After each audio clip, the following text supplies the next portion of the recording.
You're listening to Counterclockwise, where we decide the best of unimportant categories.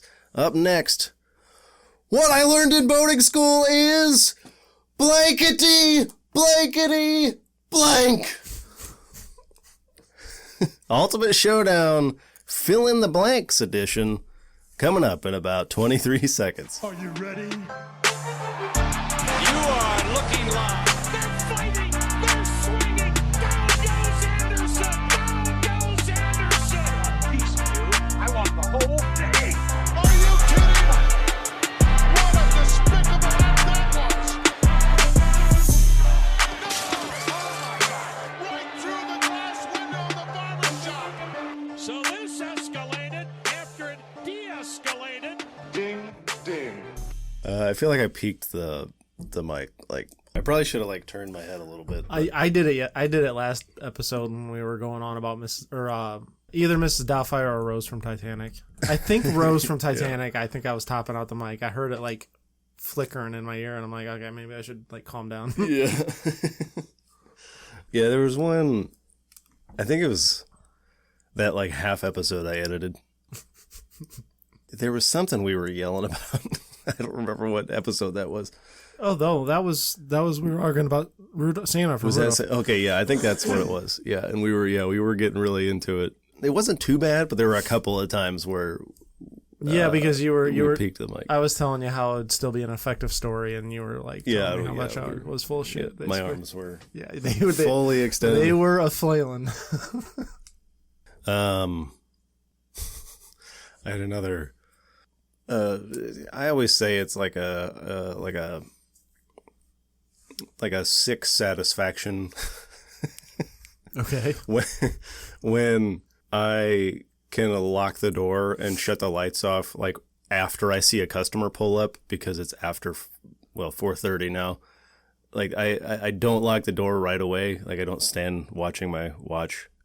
But if I see a customer roll up, I'm like, okay, this guy's coming in here. And even if it's not, I hustle. I do this weird, it's not a full run. It's just an extremely fast walk, but I'm crouched down so they can't see me. You're like an Olympic power walker. Yeah, exactly.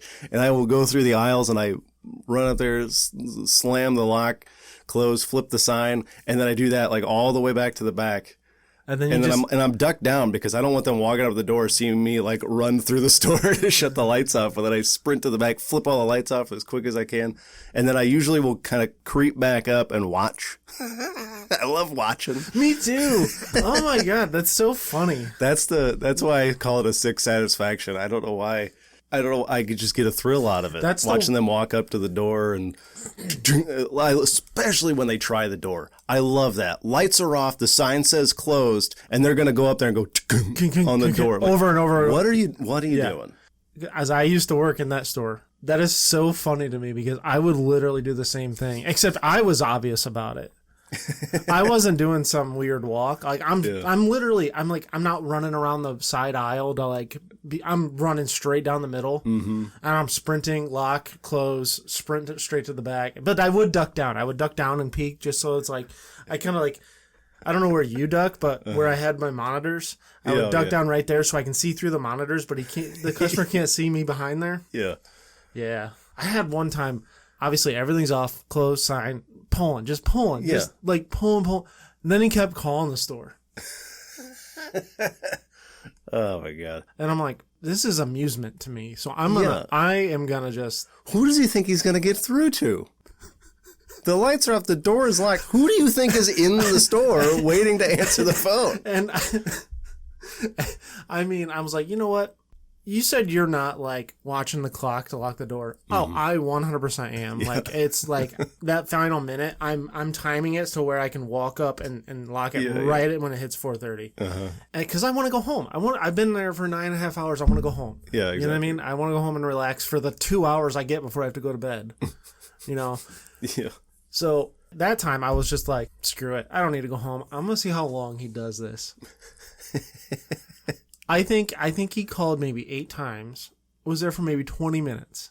Oh my god! I think he knew I was there. Yeah. That's what I'm thinking at that point. I'm pretty sure he knew I was there, but I'm I could just open the door. I'd be home sooner than, you know what I mean? If I him. would just help him, I'd be home sooner. But it's principle at this point. Yeah, it's exactly. Like it's past closing time. Come back when we're open. Why should I have to stay here longer because you didn't get here on time? If you know you're going to be late, call ahead. That's what I always say. Call ahead. I never have a problem with that. Unless it's like egregious. Yeah. Like we close at 4:30. It's like, oh, I'm probably not going to be here until after 5. I'm like, okay, that's a little much. Come on. Especially like, because we work there by ourselves. We have to be there for the whole 9.5 hours that we're open. Yeah. But I never really have a problem with that. But it's the people that just refuse to use Google and check our hours. Like it's right there. All you have to do, type the name of the store into Google. It's the first result. Closes at 4:30. You're not going to make it. You're 20 minutes away. It's 4:45. You're not going to make it. Try again tomorrow. Well, I now work in a different location, and this location is like much bigger. It's basically a warehouse. Yeah, it's huge. Yeah. And I park all the way in the back, and 4:30 hits. I actually locked up maybe about 2 minutes later than normal. Well, somebody showed up after that. And you just like floor it past them while they're sitting in the parking lot. That'd be hilarious because you have to like drive past where they park. So there's 2 instances where something like throwing rocks. See you tomorrow. There's 2 instances where this happened. This time I'm talking about now. I get in the car and remind, like I said, I'm parked in the back, so they can't see I'm parked. So right, so it does look like nobody's there. Nobody's there. Yeah. So I start to back out. I see a truck there, and I see a guy standing at the door. I freeze, and I slowly put my car back into drive, and I drive forward so slowly to make no noise. Stay there, get out of the car, close it real quietly. Yeah. Go back into the store, not to open it, but because I didn't want him to come around and see me in the car. You sitting in the car, yeah. And then I made sure he left, and then I went. And then there was another time... I left at 4:30, on time. It's not like I'm leaving early, I left on when I'm supposed to clock out. And, I left and I'm going to pull out onto the highway. And a customer pulls in as I'm sitting there. And he doesn't pull in and go to the door. He pulls in and sits right next to me. Uh-huh. And stays there, and I get on my phone and I'm just like, I'm on my phone. I'm just because there was a lot of traffic, so I couldn't go anyway. So I'm just like, I gotta beat this awkwardness somehow. So I'm just like on my phone, just like doing one of these. Like I don't even see him, and in the corner of my eye, I'm just like, he's relentless. He's not leaving. Yeah, he's just waiting. And then finally, I see him go, and then I'm like.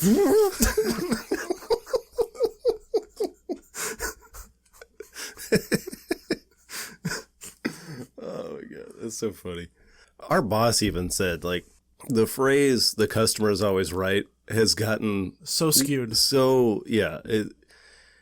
The original meaning is, if the customer wants it, offer it. It's not anything the customer wants goes. Like, that you should bow down to the almighty customer. That's not what the idea of the customer's always right means. The example he always used on me was, if you have a customer coming in, a different customer every day coming in, ask if you have surfboards. Yeah. You should start stocking surfboards. Maybe you should start stocking surfboards, yeah. Or some other service or whatever. Same thing. Like, if they think you should have it, and it's a whole bunch of people. Not that it's gotten to the point, because it's been like this for a long time now, but it's like... decades. Now it's just like, customers can just be an asshole and just say, customer's always right, and it's like, no, that's not how that works. Like, no. Like, I shouldn't be, like, bending over... I guess not literally, bending over backwards, but... Going above and beyond is one thing, but like going up, they want you to go above and beyond the above and beyond. Yeah. Above and beyond is when you call ahead and say, hey, I'm going to be late, and I stay longer than I'm supposed to, and I help you out. Right. I had a situation a day or two ago. Customer walks in, and mind you, I got a new job within the company, so I'm doing 2 jobs right now until they find my replacement. Yeah. So I'm doing job number 2 at the moment the customer walks in, and I'm trying to get it finished. Yeah. But I kind of did, kind of didn't. And he walks up. I'm like, what can I do for you? And he wanted O-ring grease, which, stores don't really stock that. Nobody really buys that anymore. Yeah. And I was like, Yeah, I don't have that in stock. I'd have to order it. I don't ever sell it, so I don't stock it. This guy, a grown-ass adult, throws his arms up like he didn't get what he wanted on Christmas, rolled his eyes, thought they were going to get stuck, let out the biggest, dramatic sigh, turned around and walked out. Didn't say a word. And I'm like, okay, whatever. That shit used to bother me. I don't care anymore. I haven't cared for a while. No, what pissed me off was he walks out and slams the door shut. Oh my God. Slams the door. Is this a toddler? Jesus. Slams the door shut. And come on. It took all of me not to go out there and be like, what the fuck? But I can't. Obviously I can't. Yeah, no, you can't go that far. But I knew he wasn't going to hear me because the distance from the counter to the door is pretty far, and outside you're not. But I let out an audible. I yelled. I'm like, why don't you slam it a little harder next time, you dick?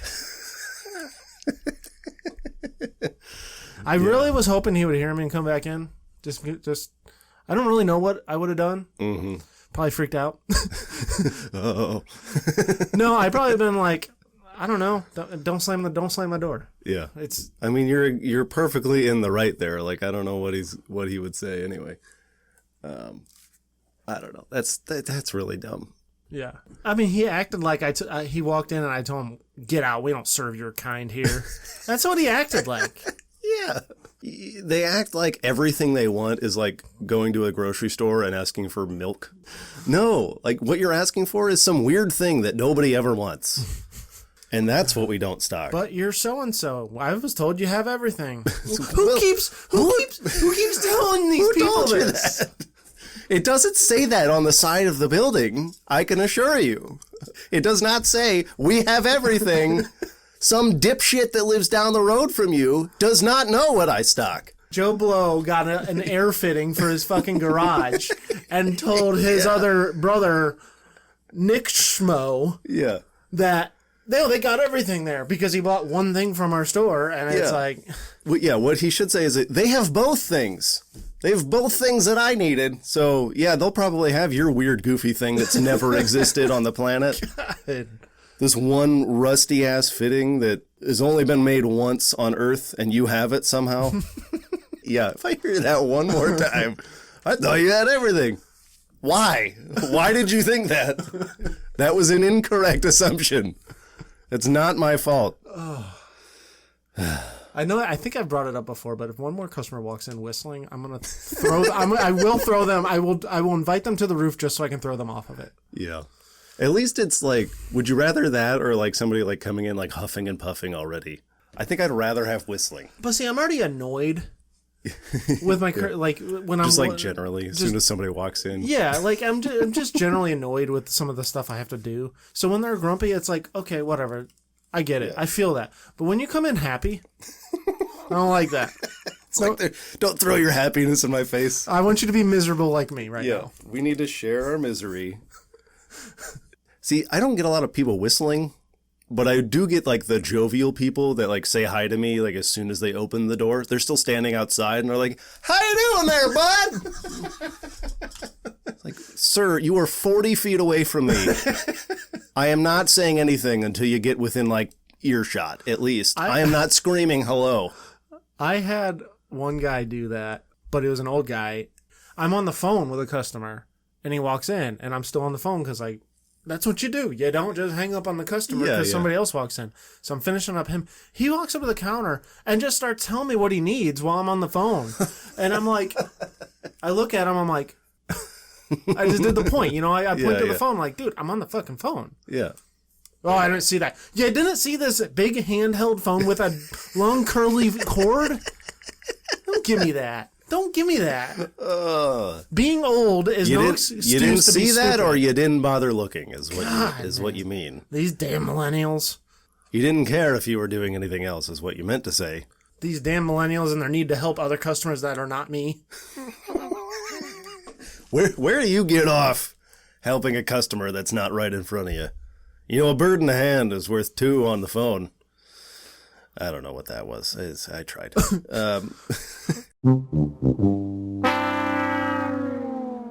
So off topic. Immediately. We got an Ultimate Showdown. This one we did a little different. Inspired by a match you came up with several episodes ago. I don't even know what it was. We couldn't figure it. We were trying to remember. It involved Eric Foreman of That 70s Show. Yeah, the match was interesting. It was the two of us. We were in the match, actually, the two of us. And then you had me choose a couple of characters on a whim because you had laid out the match. But I had to like fill in some of the characters that were part of it, that were with us. And then we fought like a bunch of us, assassins like John Wick and the Kill Bill lady. Oh yeah, Uma Thurman. Yeah.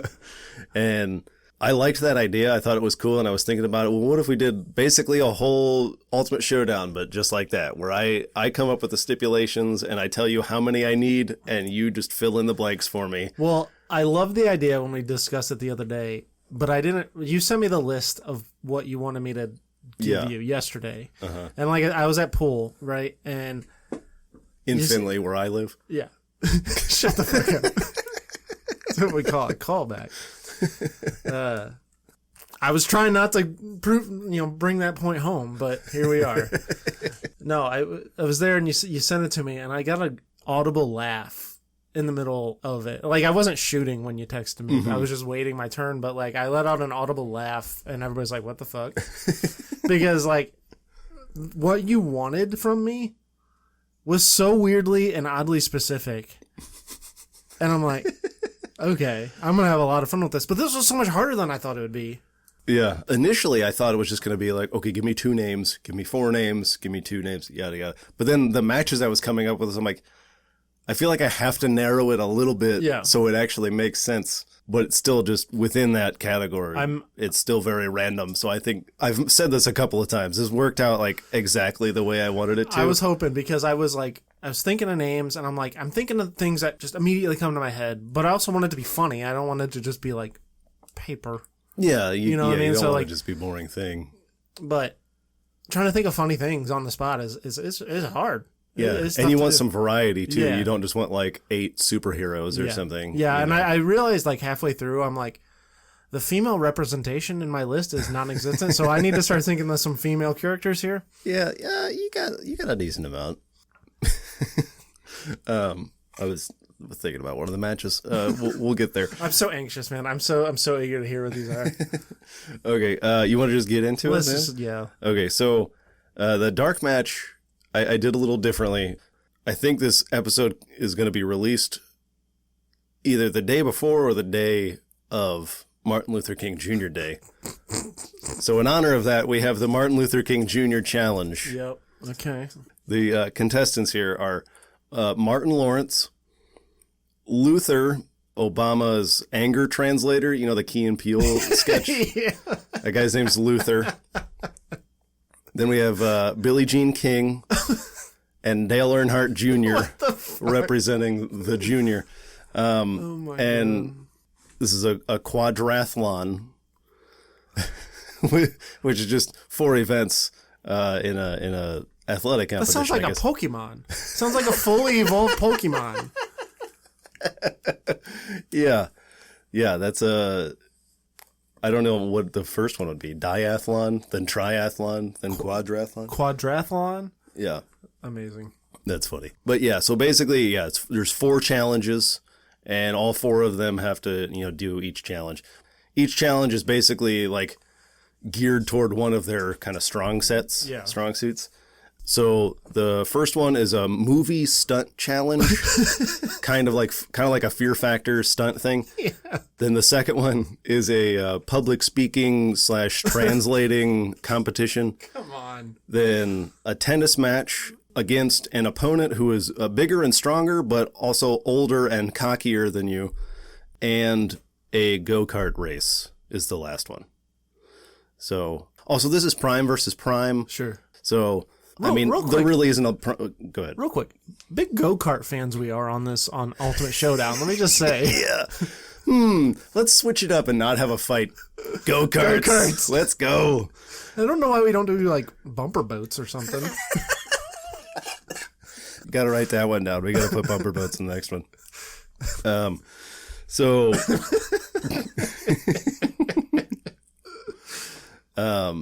So, like, are they all doing these events against each other? Yes, all 4 of them competing against each other. So, like in the tennis match, they have to play somebody bigger. Are they playing? No, they're not playing each other. Each one would play a separate match against a different opponent. And same with like the go-kart race, or are they all no, four? the go-kart race is all 4 of them together. I gotcha. Basically, all of them except the tennis match are them just competing directly against the other 4 or the other 3. So this was pre-recorded.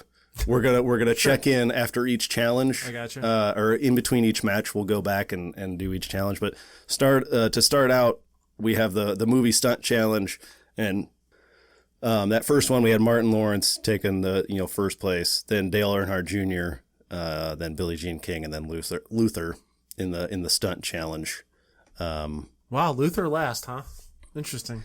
Yeah, Luther's just an angry guy that does a lot of kicks. Moving on to the main card here. So after each match, we're gonna check in. We'll check in and we'll do the next competition in that one. In the quadrathlon. Yeah, exactly. Sweet. Okay, so first match we got. Okay, I'm sorry to be stuck on this. What kind of Pokemon would quadrathlon be? Kind of fiery? Kind of ground? Is it like a 4-headed dragon or something? I don't know. I don't know what it would be. Maybe like a 4-headed lion, like a fire lion, but its like mane is flames. I'm thinking it's like a secret, like limited edition, 1-of-1 collector's item, EV evolution, where it kind of where it kind of combines all of her evolutions. Yeah, into one. Don't they all kind of end with like an on? With a what? All the like ON at the end or something like that. Or am I thinking of something else? Yeah, I literally can't think of anyone. Hyperion is the only one, but I think that's like a superhero or something. I can't remember. Doesn't matter. Speaking of superheroes, this next one is a fantastic 4-way match. I asked you for 4 contestants. Okay. Oh my god. You gave me Air Bud.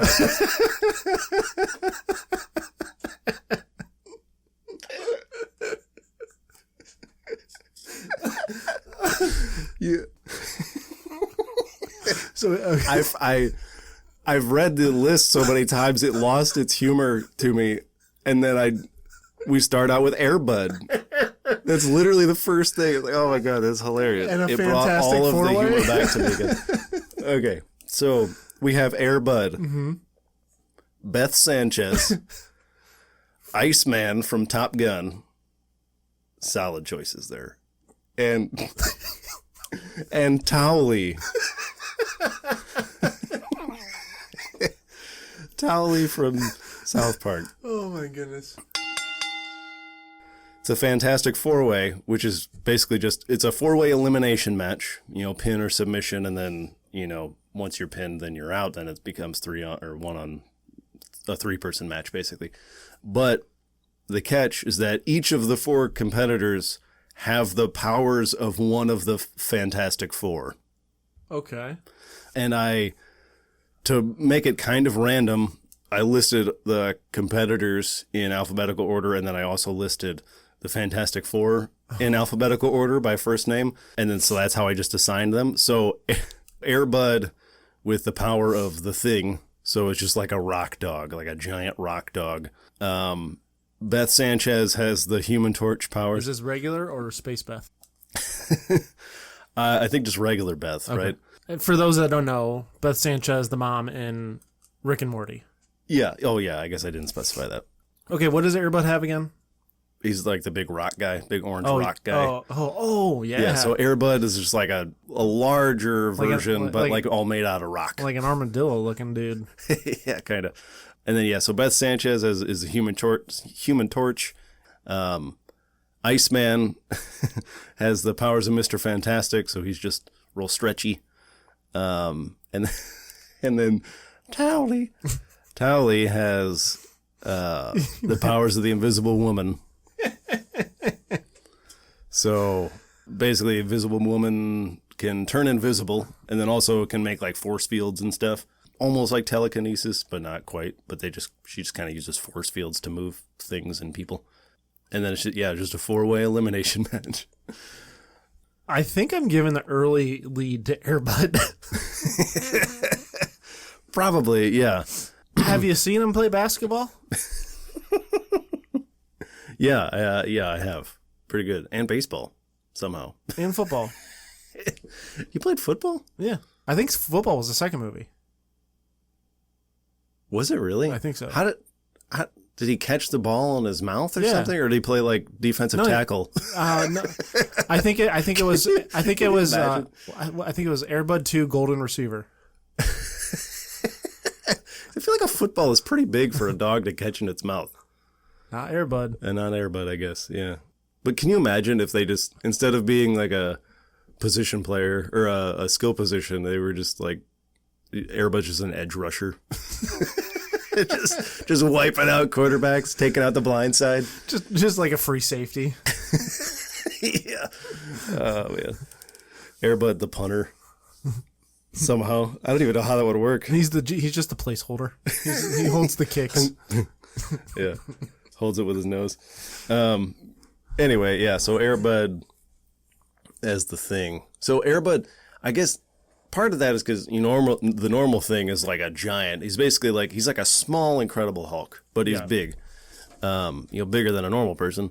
But with Airbud, it's like a golden retriever that got a little bit bigger. So this is like maybe Great Dane size dog. Made of rock, super strong, but not terribly fast or anything. So not as big as I was thinking he was going to be. Yeah, not gigantic, but still big, kind of bulky. Okay, Beth Sanchez. She's an alcoholic-ish. Yeah. I'm assuming she's probably drinking wine or something. She probably got a travel mug of something. Yeah. So I don't know if she might be flying a little. Yeah. Weaving patterns and she's here. literally playing with fire. Yeah. So I don't know how effective she's going to be. Yeah, that's true. I think there's going to be some like accidental Yeah. It's pretty good power, but yeah, with her behind the wheel, not so great. No, Iceman, we don't know how he is not in a plane. True. Basically, all we know is that he's physically fit because you have to because you're in the military. Yeah.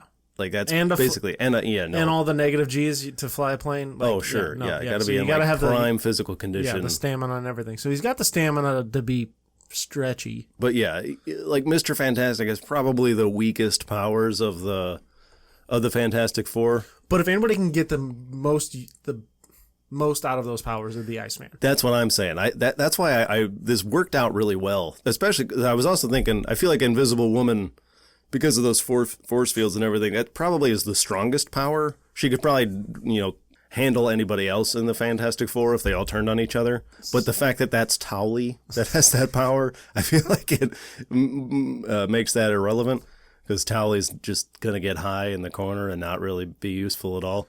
Okay, so speaking of Towley, is this clean Towley or is this high on meth Towley?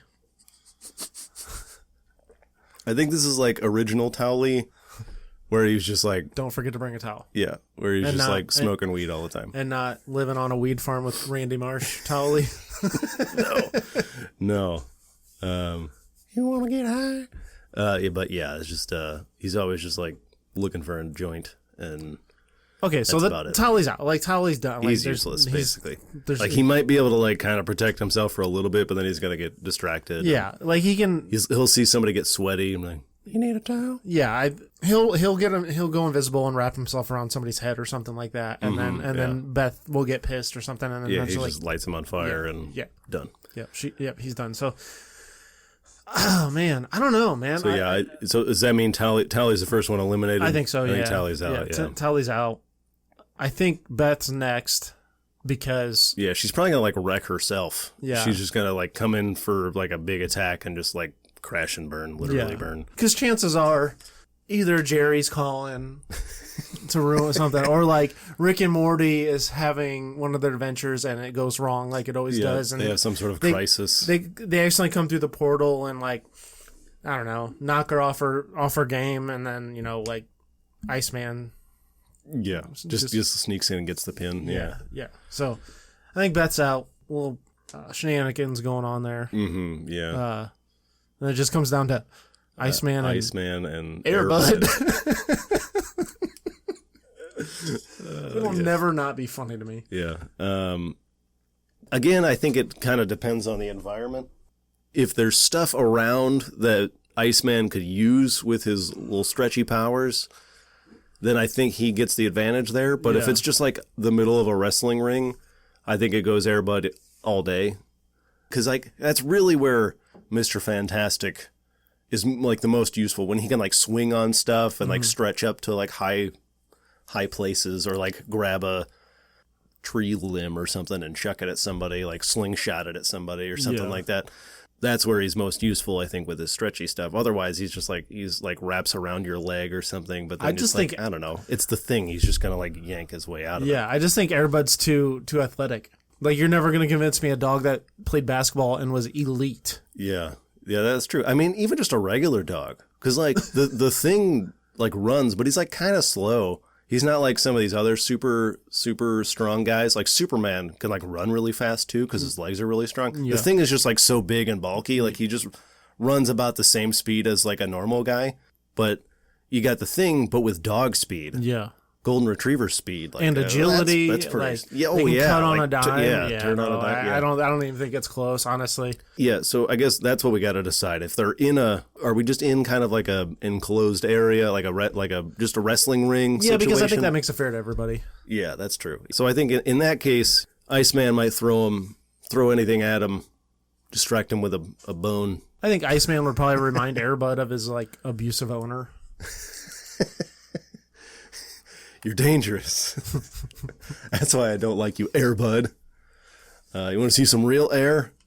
And then, at the end, they actually do need each other. You can be my Airbud anytime.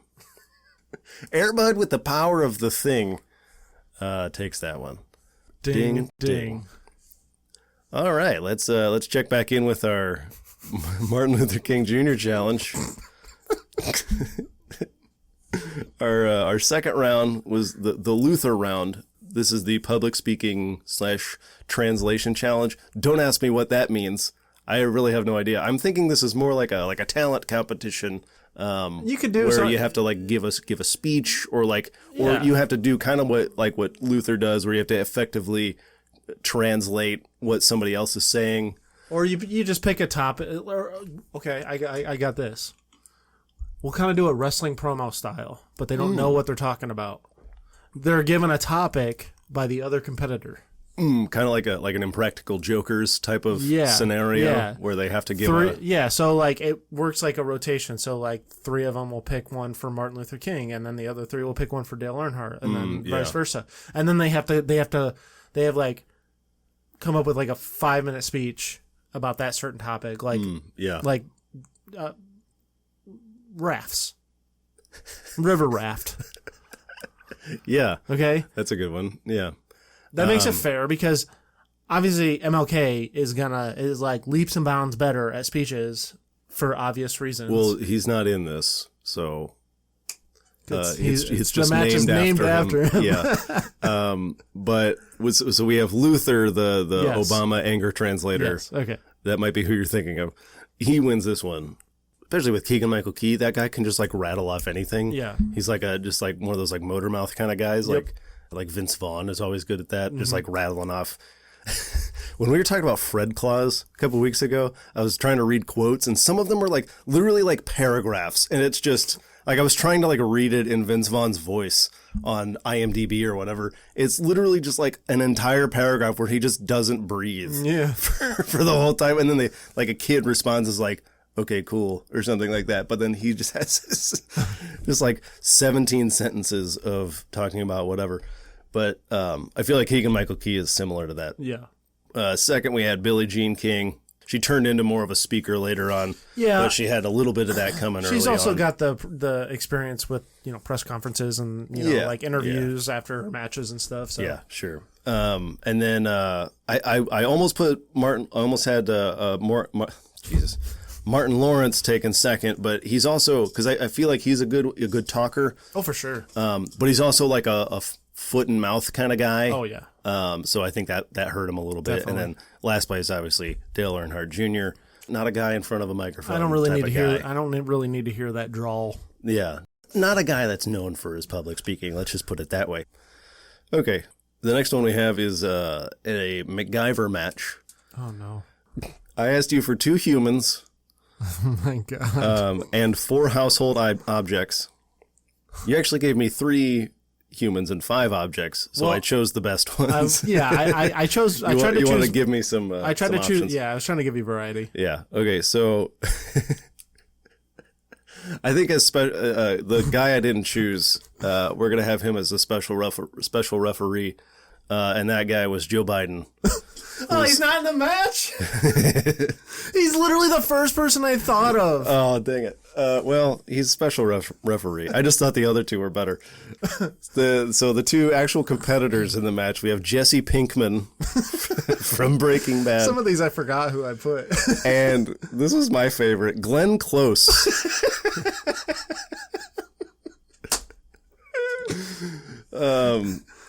So yeah, like 19-year-old druggy Jesse Pinkman versus I don't know, one of our top 10% of actresses ever. Like she's up there. I don't, maybe not ever, but she's up there. She's Cruella. That one. I apparently can't say that word. Cruella. The original live action. Cruella. Why is that so hard for me to say? It is very hard to say. And then your household objects, we had a regular paper towel holder, a loofah. Now, when you say loofah, I just mean the little thing in the shower. like the little scrunchy the thing, puffball, yeah. Yeah, shower. okay. So anyway, yeah. So paper towel holder, a loofah, a turkey baster, and a sewing machine.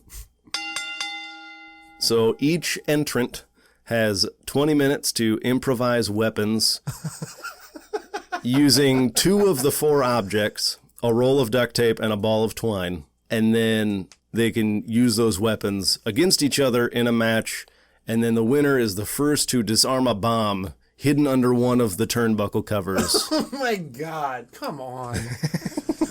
But it's, a regular match too. So they have to knock the other one out long enough for them to go over and then disarm the bomb. So it's kind of like a Money in the Bank or just like a ladder match, I guess.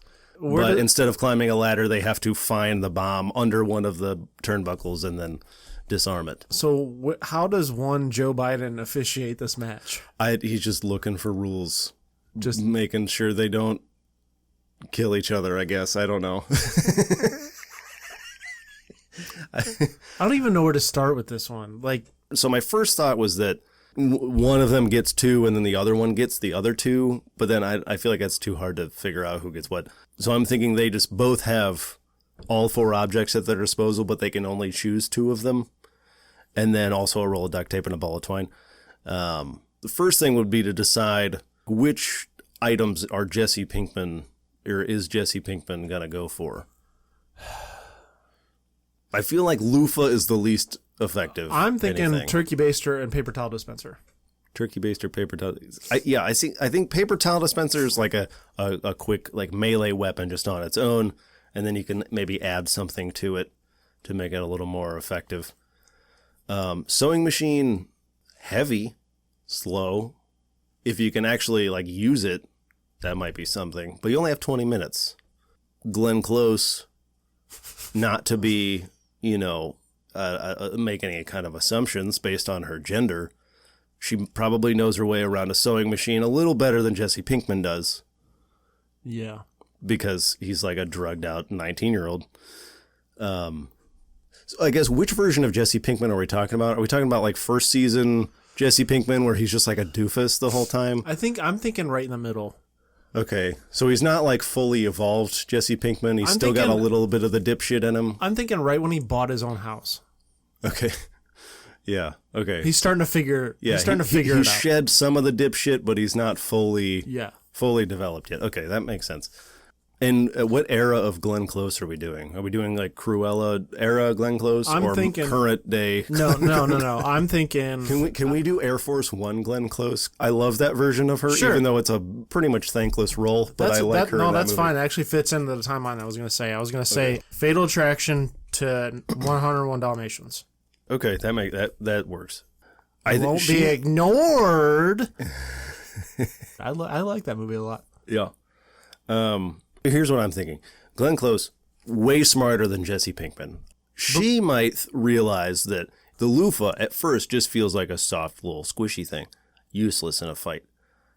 She might realize you start pulling those threads a little bit, you stretch that out, now you have you have basically like a net, a long, thin net. Might be able to use that a little bit. Could fashion some sort of... I'm still trying to figure out how the fuck they're going to disarm a bomb with this stuff. Well, no, they're not using that to disarm the bomb. They're using the weapons on each other. And then the bomb is just... They just have to go cut the right wire, and that's it. Oh. Yeah, so they're not using that to do the bomb thing. The bomb is just... Because it's a MacGyver match, so they have to disarm the bomb. I forgot about that part. Yeah, okay. But then they have the makeshift weapons to use on each other. All right, it's basically, it's like a hardcore... match. That was what I was struggling with. I thought they had to use what they chose to disarm the bomb. And Yeah, I'm no. How the fuck? But that actually works out. It does work out perfectly because Jesse would 100% use the paper towel dispenser and the turkey baster, and then she would go. And he loofah, would improvise something with that. Yeah. And then the loofah to the sewing machine. Yeah. Yeah, I mean, she could probably just fashion I like your idea of making a net out of that or somehow. Yeah. Some sort of like. I feel like that's basically what she would use, or what she would do. Use the sewing machine and the twine and the duct tape, and somehow fashion like a wrangling device of some sort, like a net or trip wire or something. Yeah, because all she's got to do is incapacitate him. Because physically he's probably got a little bit of an upper hand. I think, but if she's got a way to just like tangle up his legs a little bit and then, duct tape him or something. Now, I don't know if she could get this done in 15 or 20 minutes or whatever. My idea for her would be she unravels the loofah, almost kind of looks like a ping pong net. Uses the twine on each end, sews that, just sews some sort of contraption, one corner to the other corner to create sort of like a tripwire whenever she wanted to use it. Yeah. Yeah, she might be able to do that. Yeah, 20 minutes is pretty quick, but it doesn't take long to unravel those things. Right. I've done it myself. I made, hard to describe on a podcast, but I basically made like clown sleeves for like a Halloween decoration that you needed. A towel and a beach towel and a loofah. A beach towel that just kind of had like that like kind of clown like wavy dot polka dot pattern, and then I took a loofah and stitched on the end for like the frilly cuff thing. Now, it's weird. Glenn sounds like she feels more like a meticulous kind of person to, like, let's just say she's making this little ping pong net tripwire thing, right? Meanwhile, Jesse, I don't think he's like trying to put these things together. Like No, I think at most he's going to like just duct tape one to the other and hope it makes it more effective. I don't even think he would do that. I think he's bending and manipulating this dispenser to try to make it, I don't know, more weapony, more comfortable to hold or whatever, less awkward. And then the turkey baster is just 100% being jabbed in the eyes. Yeah, he's just like keeping that in his back pocket, waiting to use it. Yeah.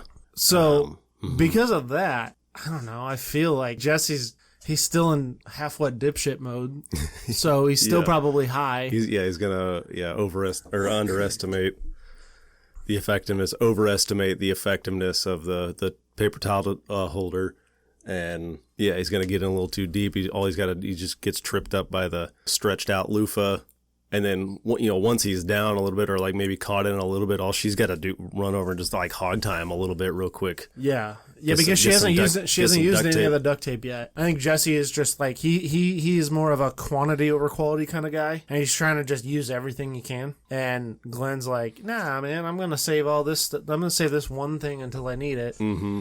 I'm gonna use it when I need it, and then when Jesse gets all caught up in the net, hogtied. Mm-hmm. Yeah, and what's he got? He's got a melee weapon that's effective or ineffective when you're laying on the ground. Yeah, then all she's got to do at that point is go over there and cut the right wire.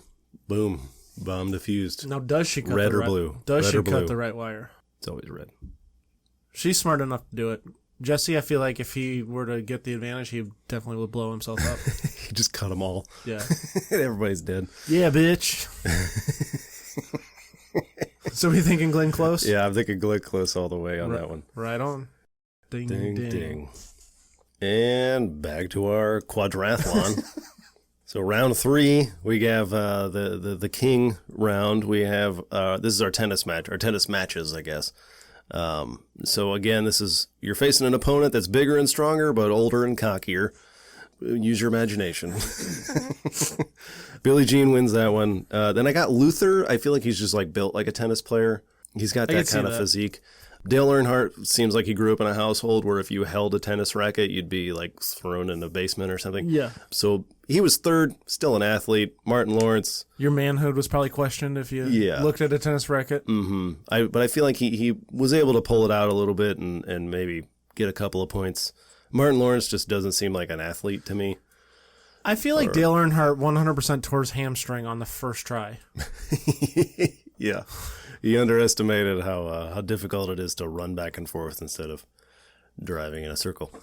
But, so that was it. Yeah, Billie Jean, Luther, Dale Earnhardt Jr., and Martin Lawrence bringing in the rear.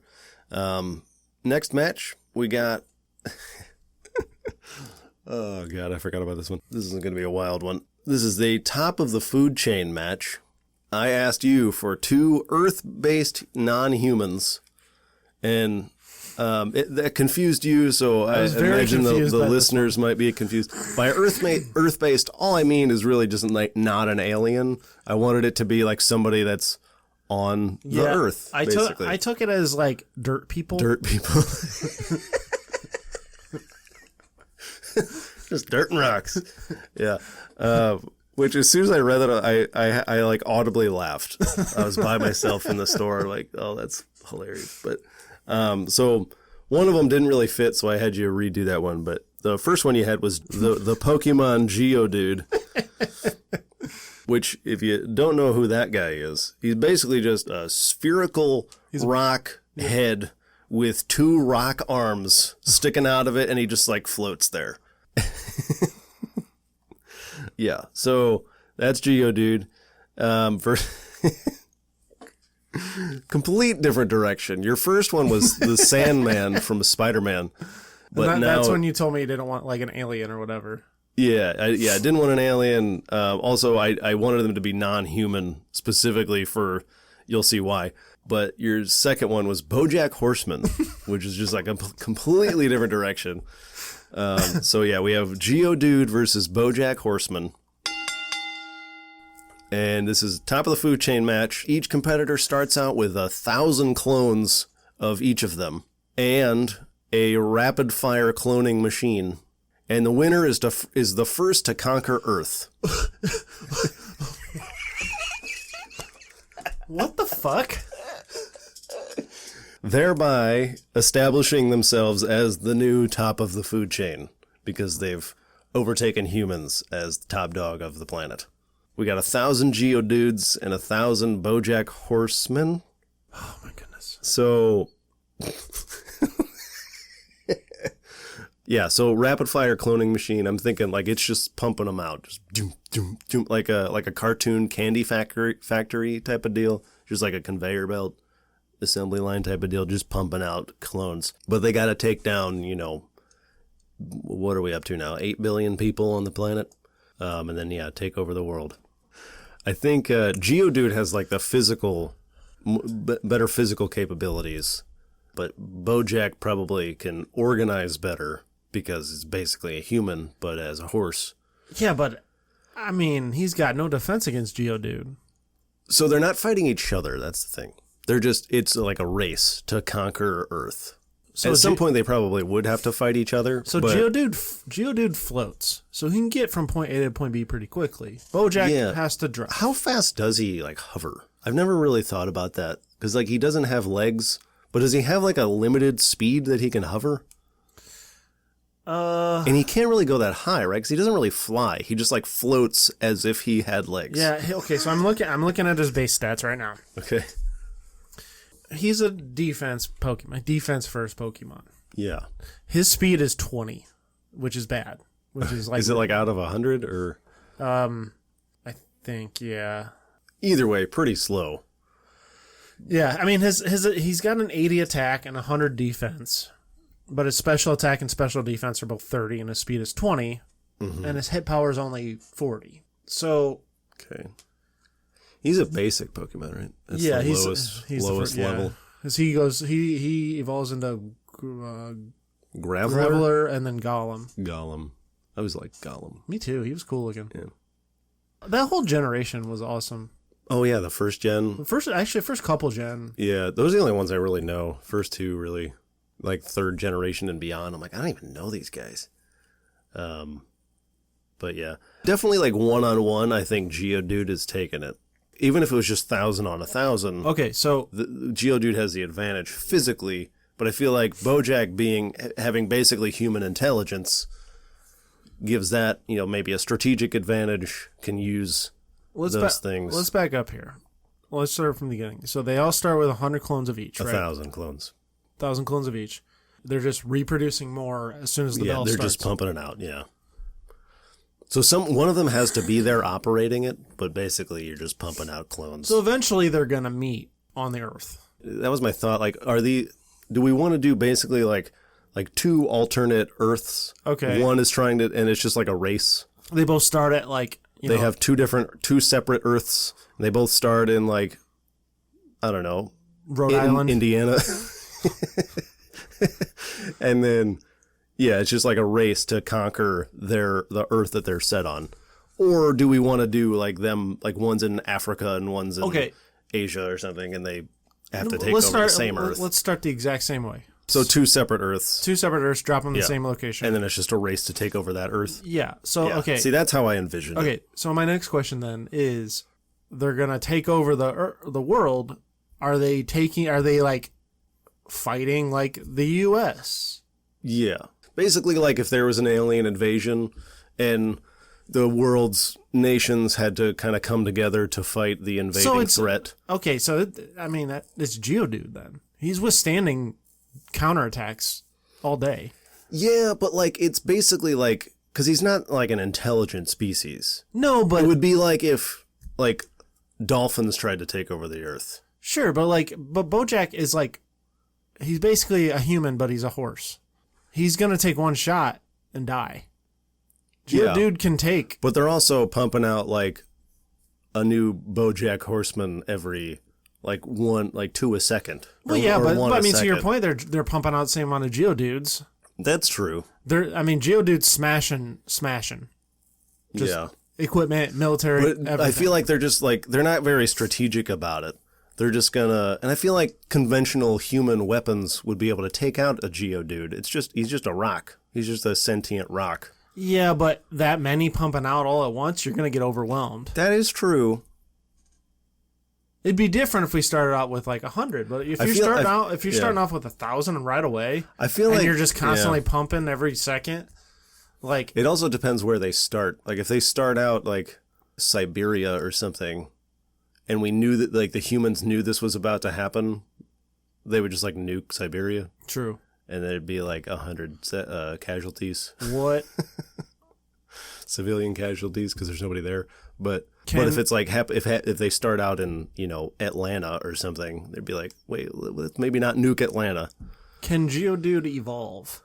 That is a good question. Because if he can, I'm going to say no. Okay. I'm going to say it's just Geodude. Just Geodude. Okay, fair enough. But like the other thing is like Bojack could figure out how to use weapons.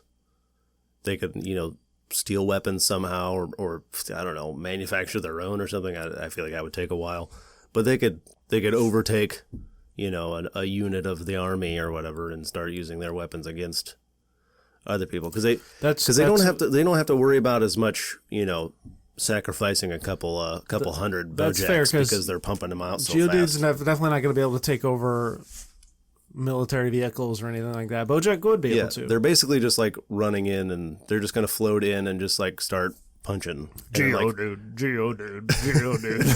Imagine 1,000 Geodudes. Yeah.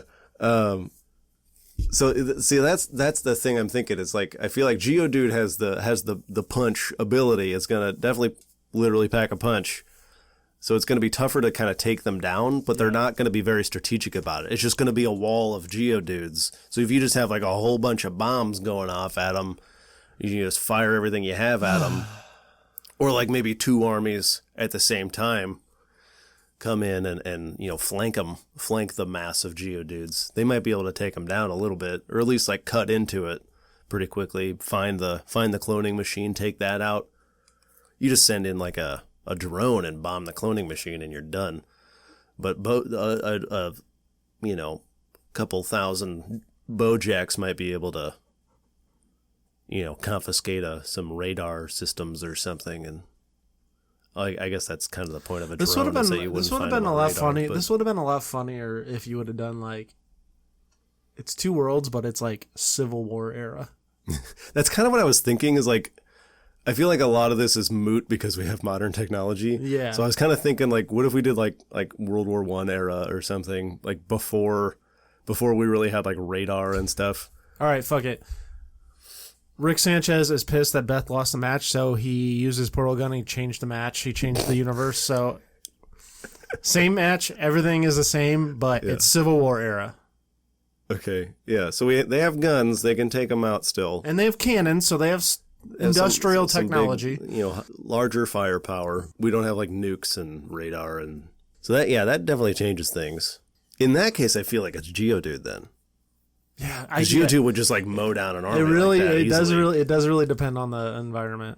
That's kind of what I was thinking. Like maybe like more modern armies or more modern defenses, like World War I or World War II era. Maybe like pre-atomic bomb. True. World War II era. Yeah, I just feel like if we're doing today, any army is going to overwhelm them because you're going to have allies come in and help too. Yeah, because all they got to do is take out the cloning machine and then they're done. Yeah, they're cooked.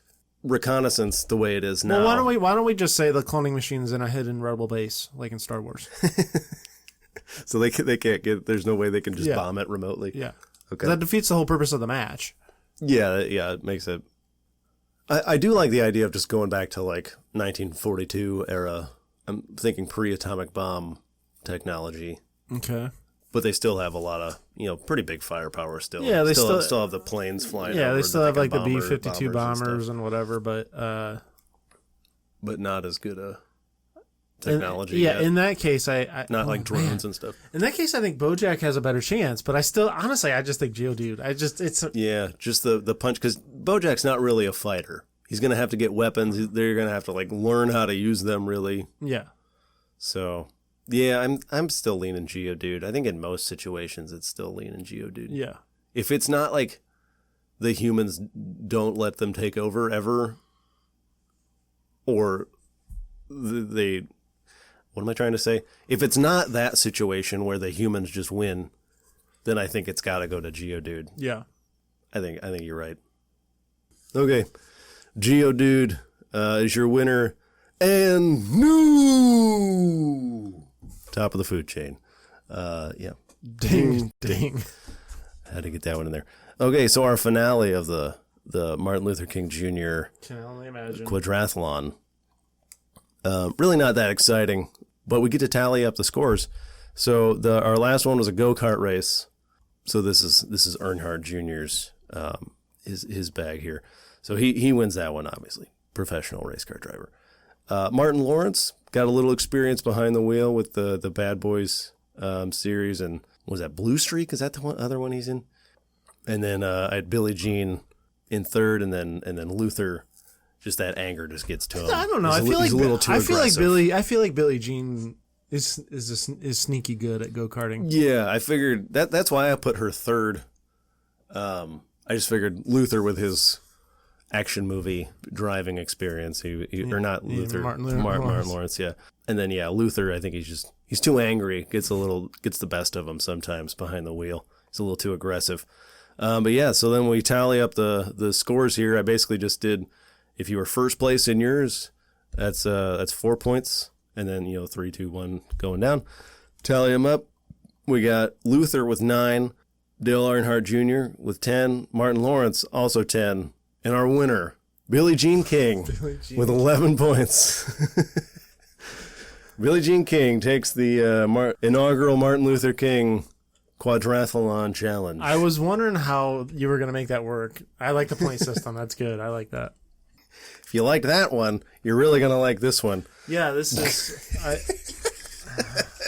You wanted 8 to 10 contestants. Yes, Or based off, well, yeah. Yeah, this one I asked for 8 to 10 people or characters associated with the cold, winter, snow, ice, anything like that.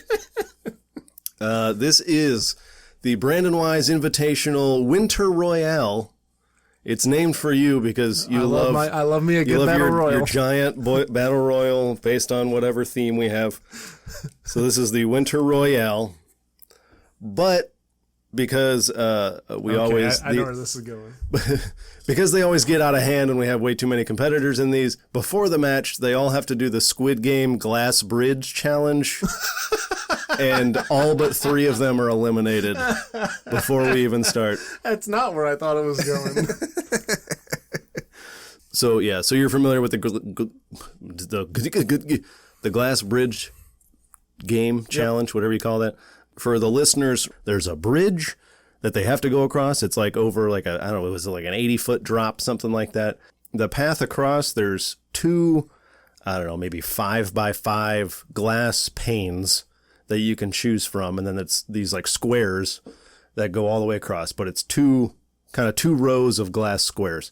And one glass pane is like regular glass that breaks really easily. It only can hold like 20 pounds or something like that. And then the other one is like tempered glass or something, so it holds it can hold like up to 2 people, and that's it. But you could safely walk on it on your own. But then the other one would immediately break if you step on it. So basically you have a 50-50 chance walking across that you're going to fall 80 feet to your death. So very unlikely that you're going to make it across. Although surprisingly, when I did this, a lot of the early entrants did make it across pretty well. But basically all I did was it was kind of like a D&D thing, and I didn't have a D20 die, so I just did a random number generator on each one, and I did them in the order that you sent them to me. So our first competitor, or our 8 contestants here, we'll roll through them first, and then I'll tell you who survived. Our first one, Shaun White. Olympic snowboarder. Yeah, world-class snowboarder. We have an Emperor Penguin. Just any old Emperor Penguin. We have... that one's for you, Mom. Not for long, spoiler alert. Jesus. Then we have the Coca-Cola polar bear. Sub-Zero from Mortal Kombat. We have Bucky Barnes, a.k.a. the Winter Soldier. We have Snow White of Seven Dwarfs fame. Annie Wilkes. That's Misery, right? Yep. Okay. Kathy Bates' character. And then we have Sir Ernest Shackelford, who apparently is a distant relative of Dale Gribble's alter ego because you spelled his name wrong. It's actually Shackleton, but you sent it to me as Shackelford because the King of the Hill is has kind of corrupted your brain there a little bit. Yeah, Dale Gribble's like great uncle or something, Sir Ernest Shackelford. Anyway, so Ernest Shackleton, he was like an Antarctic explorer, led some expeditions down there a long time ago. It's main event time. I was really struggling with that one. I can tell. I was very, very much struggling with that one. And so I was like just throwing shit at the wall, Googling, whatever. And I Googled something stupid like famous people associated with winter and snow or something. And I saw Sir Ernest Shackleton. I'm like, what in the fuck is this name? Yes, absolutely. You are on the card. Absolutely, yeah. Okay, so like I said, they all do the glass bridge thing. And surprisingly, our first entrant, Shaun White, makes it all the way across. He's just perfect somehow. I don't know. Usually that's like the easiest one to go is because you got a 50-50 chance and then another 50-50 chance. It's tough. But he made it through somehow. Emperor Penguin, did not. Just very quickly. Then Coca-Cola Polar Bear, again, pretty heavy guy, somehow made it across that bridge. That's crazy. Sub-Zero, not as lucky. Bucky Barnes, same thing. Damn. Then we got Snow White, made it across pretty well. Okay. That's it. Annie Wilkes, Ernest Shackleton, sorry. See? It's hard. Yeah. You hear Rusty Shackelford so many times. It's just all you can think of. But yeah, Annie Wilkes, Ernest Shackleton, unfortunately did not make it across the bridge. R.I.P. So then, after that, it's just a regular battle royale over the top rope, out of the ring. You get eliminated. So we're left with Shaun White, the Coca-Cola polar bear, and Snow White. We have two whites in here. What the fuck? Those are our contestants in this battle royale. That is quite a turn of events here. Oh, man. So I think this has got to be a pretty quick match. I mean, do you really see anybody eliminating a polar bear over the top rope? I mean, he's the big show of the match. We always have a big show of the match. I feel like that happens every time. Yeah, but he's like bigger than the big show. Dude, Shaun White is, I mean, he's not a big guy either. Obviously Snow White's not big.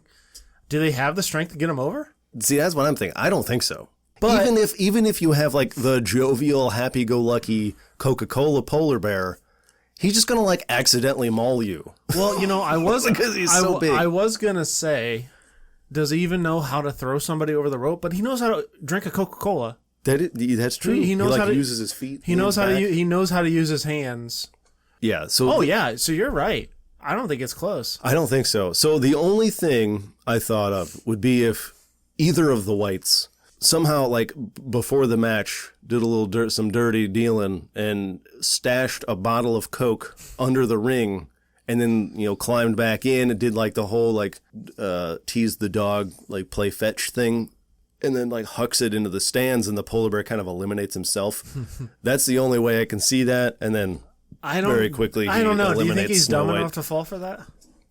I mean, he loves Coke. That's like his whole thing. Yeah, but dumb enough to be like chase it off like a dog? I don't know. I mean, I don't he's know. smart enough to drink. Maybe he's afraid because it's a glass bottle. It's always a glass bottle in the commercials. So maybe he's afraid. Oh, I don't want that glass to break. Maybe, but I feel like he's smart enough to be like, no, nice try. Because I got plenty of Coke. I got a whole NIL again, deal. I keep saying the same point, but he knows how to use his hands to open a glass bottle of Coca-Cola. Yeah, this is a smart bear.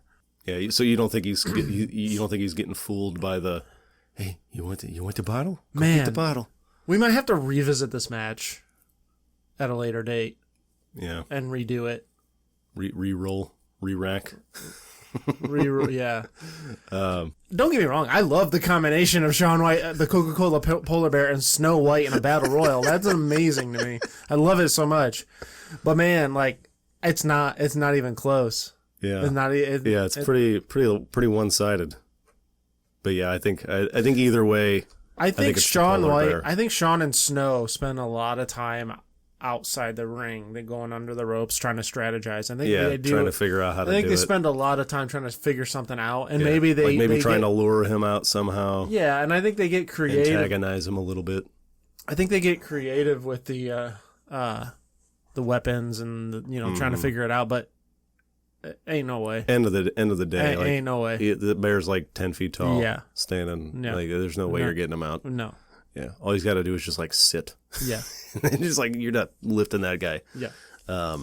Yeah. So I think the only way they can get him out is if they kind of lure him out on his own. And even then, I don't think they're gonna do it. I don't think that's happened. If it was a regular polar bear, maybe. Yeah, maybe. But you just gotta like pretend to be a seal. But even then, a regular polar bear is probably gonna go through the ropes, not over the top rope. Maybe. They're pretty tall though. True. So I feel like it'd probably be easier for them to just climb over. Maybe. Yeah, you're probably right. But and heavy, so it'd be like Big Show gets on the rope and drops the rope like a foot when he steps over it. Yeah. But polar bear's like 3 Big Shows, probably more than that. Probably like 6 Big Shows, and just 1 foot just warm, and then steps over. Yeah. Polar bear? I think the Coca-Cola polar bear. Coca-Cola. Yeah. The fuck was that? The Coca-Cola polar. See, that's hard to say. Coca-Cola, yeah. The Coca-Cola polar bear takes the inaugural. There's another inaugural Brandon Wise Invitational Winter Royale. I feel honored to have the nature boy. The nature boy. I feel honored to have him. Woo!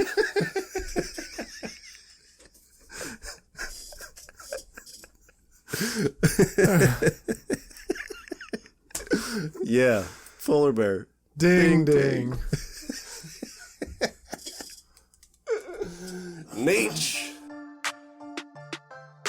All right, that is the ultimate showdown for this week. We hope you enjoyed it as much as Geodude likes saying his own name, and you can pay that love forward by sharing this podcast with your friends and family. You can find us just about everywhere you get your podcasts, so don't forget to subscribe so you never miss a new episode. You can give us a star rating and leave a review or a comment. Let us know what we got wrong. I don't know, this was all pretty subjective, so we probably got it all right. All that stuff helps us get seen out there, but the best way to share really is just telling somebody you know.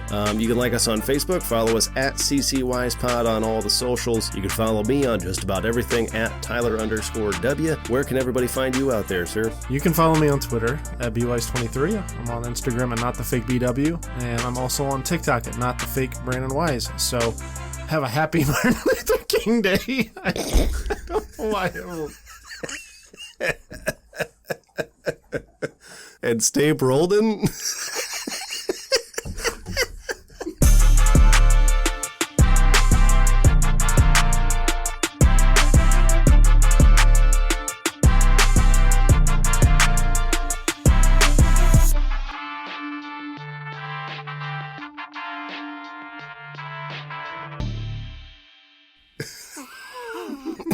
Why was that so funny? And have a happy Martin Luther King Day.